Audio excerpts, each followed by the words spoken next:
Hi guys, my name is Peyton, and today I'm going to be giving you my overreactions and thoughts about the opening night of NBA basketball.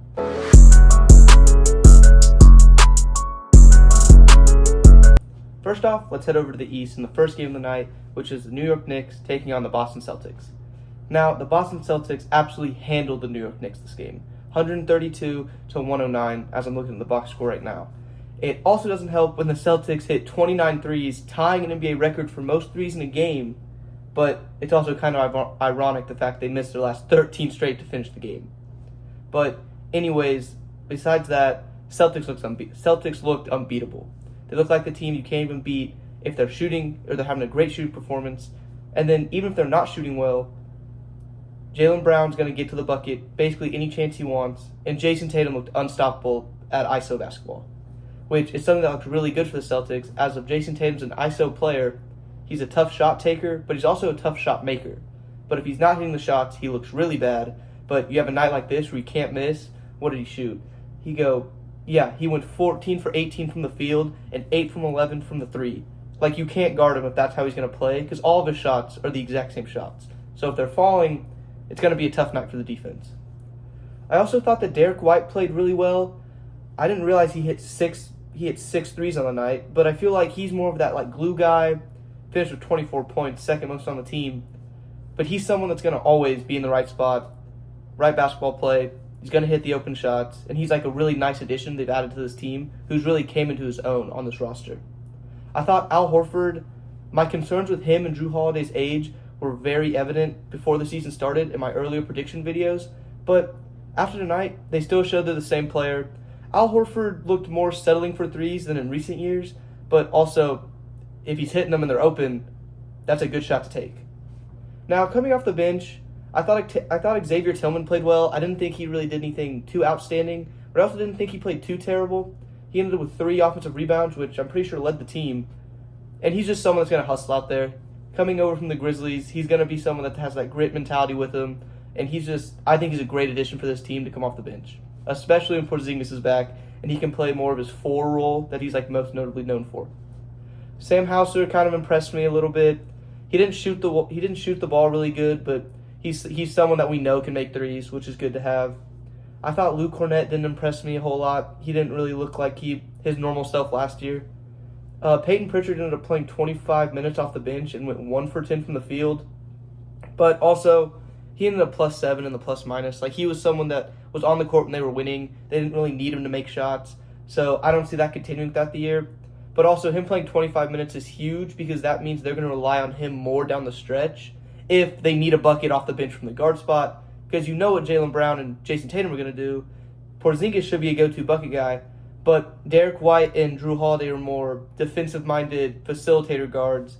And if you need someone to go get a bucket quick off the bench and fast, I really like that they leaned to Peyton Pritchard to do that, even though he did kind of a bad night tonight.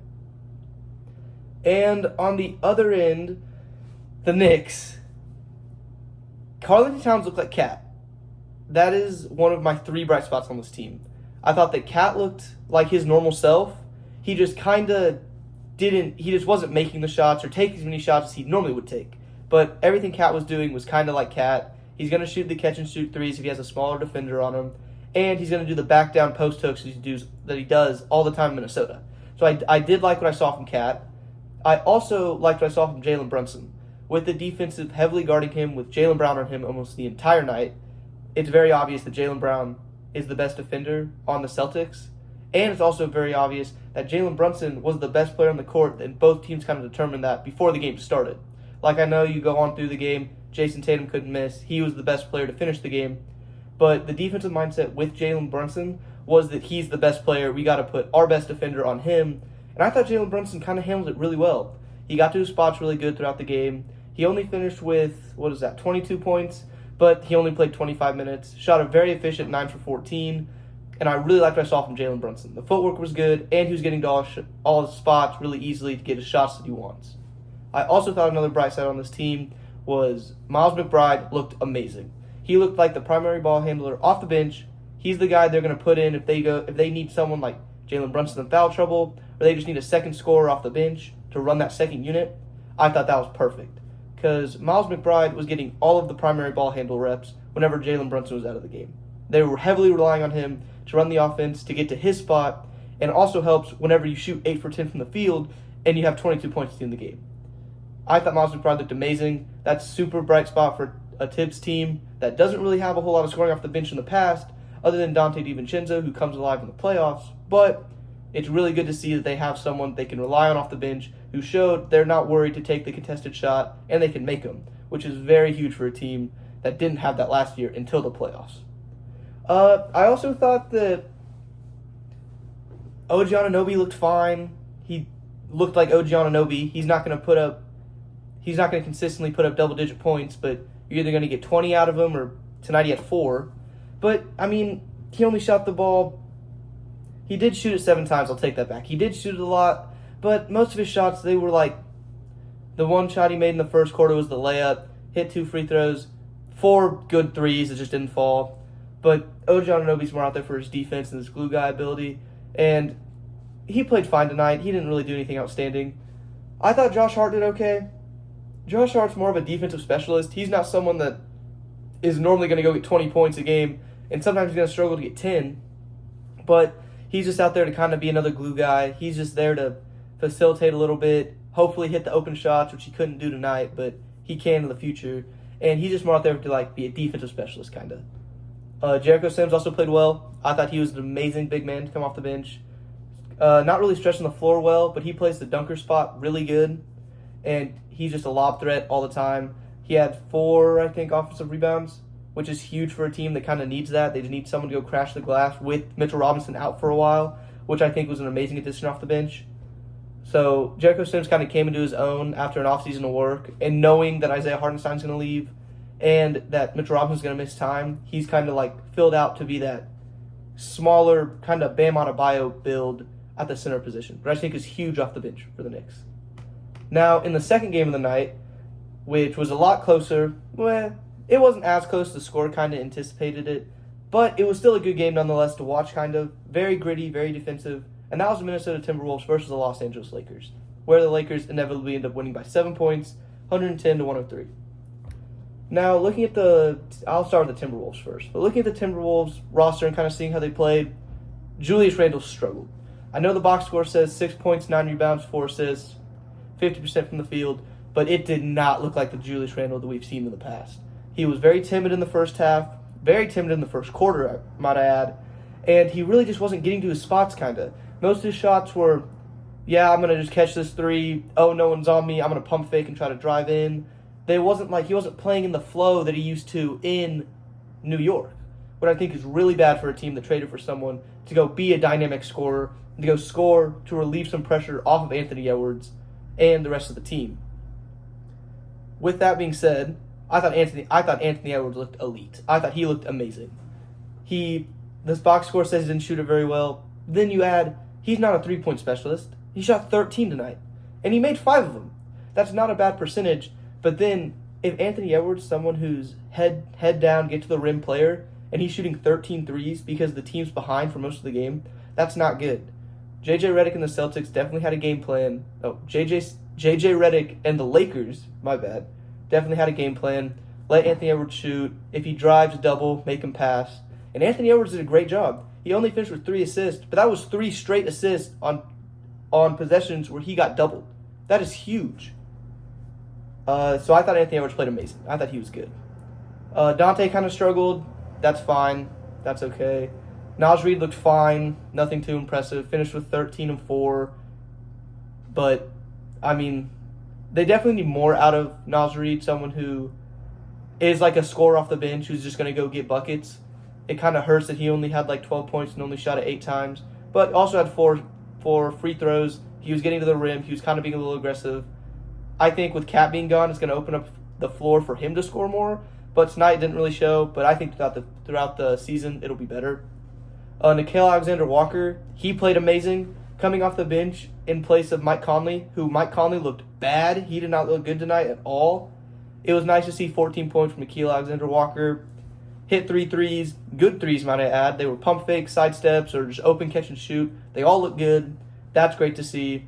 So I thought, overall, the Timberwolves kind of had a rough game, but there are some bright spots that you can look at and say, okay, we were playing from behind the whole night. Anthony Edwards looked elite. Randall struggled and still finished with 16 points at 50% shooting. Nickeil Alexander-Walker looked perfect off the bench. And just the other guys who you need to play well just ended up not playing well tonight, as in Naz Reid and Dante DiVincenzo. But I think that'll change throughout the season. I'm not too worried about the Timberwolves. They did show some good flashes tonight. Now, on the other side with the Lakers, Anthony Davis looked elite. He was the best player on the night by far. He was, in my opinion, way better than Jason Tatum. Jason Tatum was hot and he played amazing, don't get me wrong. But in a game where in a game where the Lakers only hit 5 threes and they needed a paint presence to go score, and you can lean on Anthony Davis to be that guy, that's huge. 36 points, got to the line for 15 free throws. He shot 15 free throws in the game, and all of them were in the paint just being disruptive. 16 rebounds is impressive at all by anybody. Rudy also had 14, a lot of missed shots going back and forth. But if you're a team that you cannot hit a shot from outside and you need a paint presence to score, Anthony Davis showed that he can be that center for the future for him. Like, he showed he can be the center for this entire season, and arguably right now has a very good chance to be the best big man in the league if he's going to put up numbers like this night in and night out. I thought that LeBron played fine, nothing too impressive, kind of just coasted the entire game by still being aggressive when he needed to, but also taking a little bit more possessions off than in past years, just because he's kind of getting up there in age. And I wonder if that's some of J.J. Redick being like, hey, tonight, take a couple possessions off, but I don't know. I'm not for sure. Rui Hachimura looked really good, but Rui Hachimura also has nights where he looks like the best player on the court, and then other nights he won't score. So I don't know how much you can look at that. D'Angelo Russell, I thought, kind of struggled a little bit, but that's okay. Austin Reeves, I didn't think looked too good, but there was a couple possessions, I think, in the third quarter where he scored 6 straight points for the Lakers in a crucial position after the Timberwolves made a run, and it kind of showed, like, his maturity and growth. Like, yeah, if he's not shooting well, normally he wouldn't have a good game, but he did show tonight where if he's shooting bad, he then can turn it on and kind of have a good performance, which I thought was huge for a team that kind of needed that. Off the bench, they had Jackson Hayes. Max Christie did fine. Gabe Vincent, I thought, didn't really do anything. I'm going to be honest. I don't even remember him being on the court most of the game. But Jackson Hayes, I thought, played extremely well at that backup center position.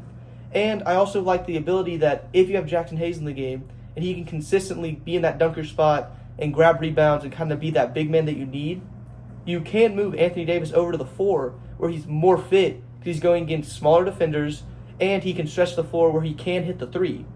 So I think having Jackson Hayes play really good tonight is huge for this team because you can have run lineups where it's Jackson Hayes at the 5, Anthony Davis at the 4, and not a whole lot of teams can match up with that size or that ability to stretch the floor with a 7-foot big man, which I thought was huge.